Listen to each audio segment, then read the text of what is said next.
의견들의 또 한 가지 중요한 사실을 정리하고 마치도록 하겠습니다.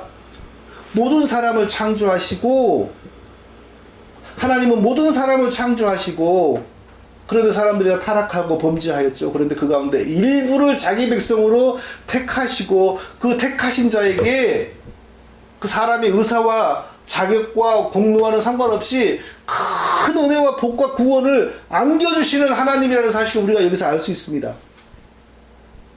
현대인들은 자기의 장래와 이 땅에서의 그리고 저 세상에서의 운명이 자기의 선택이나 결정에 달려있지 않고 하나님에게 전적으로 달렸다는 사실을 굉장히 불쾌합니다. 왜 그럴까요? 옛날 사람들은 왕에게 지배를 당하고 왕이 죽으라면 죽고 그러니까 그 하나님으로부터 모든 게 결정이 된다, 하나님의 은혜에 달렸다, 이게 받아들여지는데 현대인들은 왕을 바꾸잖아요. 투표로 세웠다가 마음에 안 들면 탄핵해버리잖아요. 그러니까 내가 나의 운명, 내가 나의 선생, 내가 나의 리더, 내가 나의 주관자를 내가 뽑는다, 이게 현대인들의 정서지, 하나님이, 우리의 손이 닿지 않은 하나님이 우리의 운명을 정한다, 이것을 너무 힘들어하는 겁니다. 그러나 우리의 운명을, 인간의 운명을 인간이 영향을 미친다거나 결정한다는 것은 영원히 불가능합니다. 왜? 우리는 스스로 존재한 적이 없고 하나님이 우리를 존재하게 했기 때문입니다. 하나님 섬기라고 우리를 만드셨고, 그런데 우리는 하나님처럼 되려고 반역했고, 그래서 하나님의 영원한 저주와 죽음의 형벌을 우리가 받은 겁니다. 그런데 하나님은 우리가 죽기를 기뻐하신 것이 아니고 이 기왕에 우리를 자기 백성으로 삼으셨고 언약을 주셨으므로 자기가 우리를 대신하여 피 흘려 죄값을 치르려고 작정하시는 그 은혜 안에, 예수 그리스도 안에서 우리 일부를 자기 백성으로 택하셔서 믿게 하시고 은혜를 주심으로 우리를 구원해 주신 것입니다. 그러니까 모든 것은 하나님의 결정과 주권에 달린 것이지 우리가 거기에 영향을 미치지 못해요. 이게 기독교고 이게 성경입니다. 이걸 거부하면 절대로 하나님 은혜를 받을 수가 없습니다. 자, 생각해 보십시오.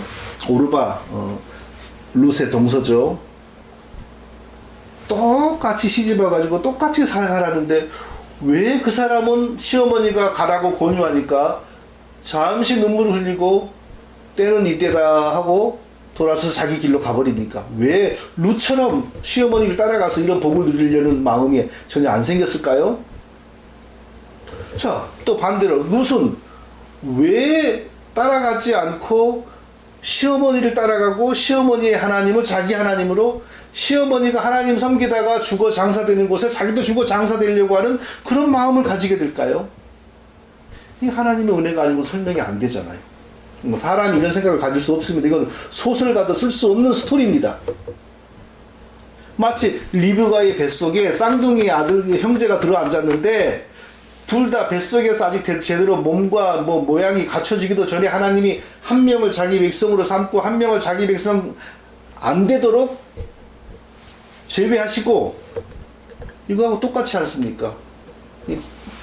창세기부터 하나님의 택하심은 계속해서 모양과 형태는 다르지만 이처럼 계속해서 역사의 끝까지 이어지는 겁니다. 현대인들은 아니 그렇게 버려둘 거면 만들지를 말지 왜 만드셨어요? 이렇게 말하잖아요. 만들 때는 구원하시려고 만든 거 아니냐고 이렇게 말하잖아요. 성경은 결코 그 생각에 동의하지 않고 그런 질문을 하지 말라고 합니다. 하나님이 우리를 구원하사 거룩하신 부르심으로 우리를 부르심은 우리의 행위대로 하심이 아니요, 우리의 행위대로 하심이 아니요, 오직 자기의 뜻과 영원한 때 전부터 그리스도 예수 안에서 우리에게 주신 은혜대로 하심이라. 영원한 때 전부터 그리스도 예수 안에서 우리에게 주신 은혜대로, 우리가 이 땅에 존재하기도 전에 영원 전에 그리스도 예수 안에서 이미 우리에게 주신 은혜, 우리는 존재하지도 않았는데 이미 우리에게 주신 은혜가 있었다는 겁니다. 우리 행위를 보고 하나님이 구원하신 건 아니고요, 우리의 마음을 보고 구원하신 것도 아니고요, 또 우리의 무슨 자세를 보고 복과 은혜를 주신 것도 아니고요, 오직 하나님의 뜻과 그리고 예수 그리스도 안에 이미 창세전에 주신 은혜와 복을 따라서 우리가 구원받은 거라 이겁니다. 룻에게 바로 그 복이 주어진 거죠. 창세전에 태어나기도 전에 하나님께서 은혜와 복을 이미 주신 것이죠. 그래서 이렇게 구원받는 역사가 벌어지고, 그리고 구원받을 뿐만 아니라 다윗의 할머니가 되는 복을 누리고, 그리고 족보상으로 예수 그리스도의 족보의, 구세주의 족보의 영광스러운 조상으로 이름이 올라가는 그런 복도 누리는 거 아닙니까? 이건 사람의 이치로 상식으로 설명 안 됩니다. 나오미가 룻의 자기와 함께 가기로 굳게 결심함을 보고 그에게 말하기를 그치니라.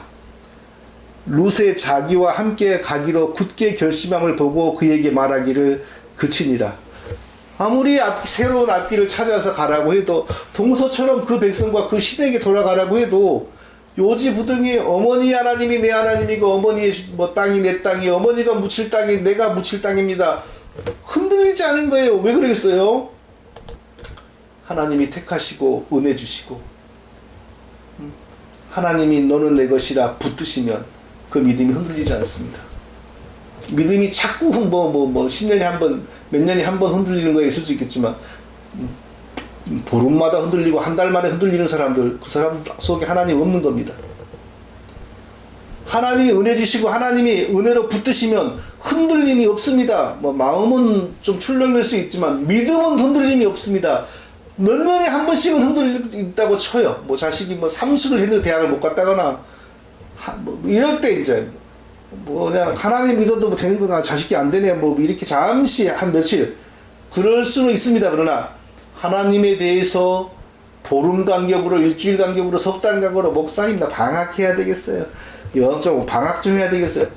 그 믿음 안 들어간 겁니다. 믿음이 안 들어가서 그래요. 하나님이 믿음 주시고 은혜 주시면요, 굳게 결심함을 보고 그에게 말하기를 그치니라. 아니, 이스라엘에 따라가 봐야 준비된 집도 없고 농토도 없고 아무것도 없어요. 가서 같이 맨 땅에 헤딩해야 돼요. 젊은 자기가 다 도맡아야 돼요. 그런데 함께 가기로 굳게 결심함을 보고 그에게 말하기를 그치니라. 사람으로선 설명이 안 됩니다. 그러나 하나님의 은혜가 역사하고 있고, 하나님의 은혜가 붙들고 있으니까 이렇게 되는 겁니다. 성도 여러분, 룻과 같은 사람이 얼마나 귀하고 얼마나 우리가 정말 만나기 어려운 사람인지 우리가 생각해야 됩니다. 대부분의 사람들이 오르바입니다. 오르바가 될 수밖에 없죠. 하나님의 은혜를 받지 못하면 이 눈으로, 이 마음으로 모든 걸 판단하고 결정합니다. 그러면 당연히 시어머니 안 따라가죠. 그러나 하나님의 은혜를 입은 자는 하나님의 계획을 따라, 더 큰 복을 따라, 당장은 고난의 길이지만 자기도 이유를 몰라요. 왜 내가 새 남편 찾아서 빨리 우리 동족에게 가는 게 아니고, 왜 나이든 시어머니를 따라 거기를 가야 하는지 자기도 설명 못하죠. 근데 자기 마음이 불끈거리는 겁니다. 은혜를 입었기 때문에, 하나님 손에 붙들렸기 때문에, 하나님이 주시는 복이 있기 때문에, 그래서 이렇게 굳게 결심하고 흔들리지 않은 것입니다. 우리에게 이런 은혜가 있기를 바랍니다. 오르바 같이 되지 말고, 우리가 룻과 같이 하나님의 은혜에 붙들려서 사람의 마음과 눈으로 설명이 안 되고 볼 수 없는 것을 흔들림 없이 진리 안에서, 그리스도 안에서 믿음의 길을 달려가는 우리 모두가 되시기를 예수님의 이름으로 축원드립니다.